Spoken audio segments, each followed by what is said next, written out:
Buenas tardes, profesor. A continuación, nuestro grupo comenzará a exponer sobre el modelo de la comunicación establecido por Shannon y Weber.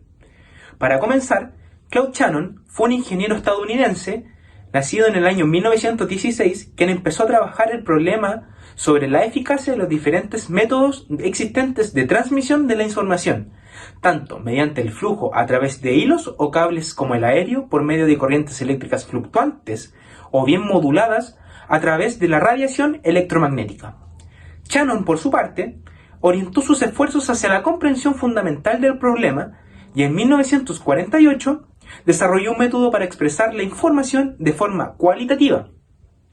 Las publicaciones de Shannon, en 1949, demostraron cómo se podía analizar dicha cuantificación expresada en una magnitud que él denominó bit mediante métodos estrictamente matemáticos.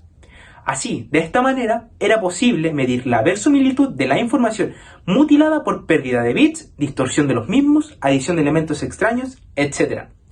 También postuló el teorema del muestreo, que sostiene que una señal debe ser muestrada el doble de su frecuencia natural, para que no se produzca de esta manera el fenómeno de Ising o aparición de componentes frecuenciales no deseados.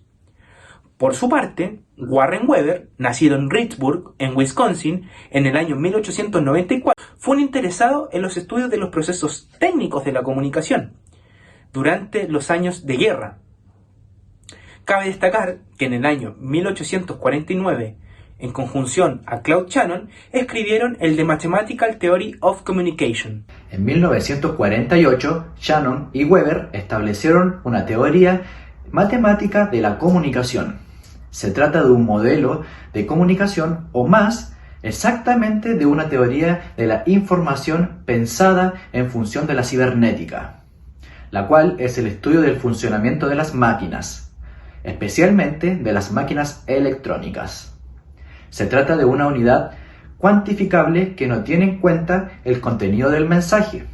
El modelo de Shannon se aplica entonces a cualquier mensaje independiente de su significación.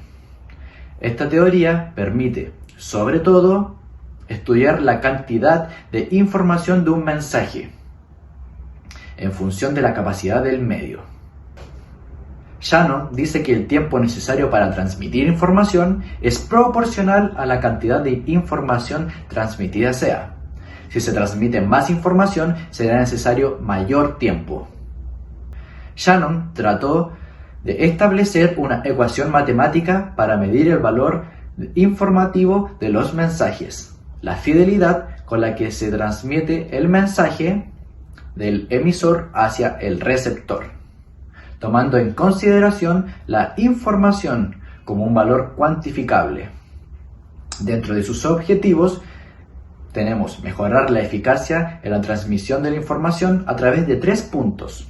El primero, la velocidad en la creación y transmisión de los mensajes. El segundo, la capacidad de los canales de la comunicación. Y por último, la codificación eficaz de los mensajes, que evite la ambigüedad y los ruidos entre el emisor y el receptor. El modelo de Shannon y Weber se representa por un esquema compuesto por 5 elementos. Dentro de este modelo también incluimos, eso sí, el ruido, que es el que aporta una cierta perturbación a la comunicación.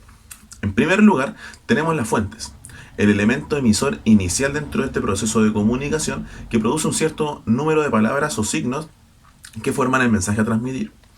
En segundo lugar, tenemos el transmisor, que es el emisor técnico. Esto es el que transforma el mensaje emitido en un conjunto de señales o códigos que serán adecuados al canal encargado de transmitirlos. En tercer lugar, tenemos el canal, que es el medio técnico que debe transportar las señales codificadas por el transmisor. En cuarto lugar tenemos el receptor. Aquí también nosotros hablamos del receptor técnico, cuya actividad entonces sería la inversa a la del transmisor. Su función consiste entonces en decodificar el mensaje transmitido y conducirlo por el canal para transcribirlo en un lenguaje comprensible por el verdadero receptor, que es nuestro último punto llamado destinatario, que es el que constituye el verdadero receptor, como mencionamos, a quien está destinado el mensaje. Será entonces la persona a quien se le dirige un llamado telefónico o el conjunto de personas en la audiencia de radio o la TV.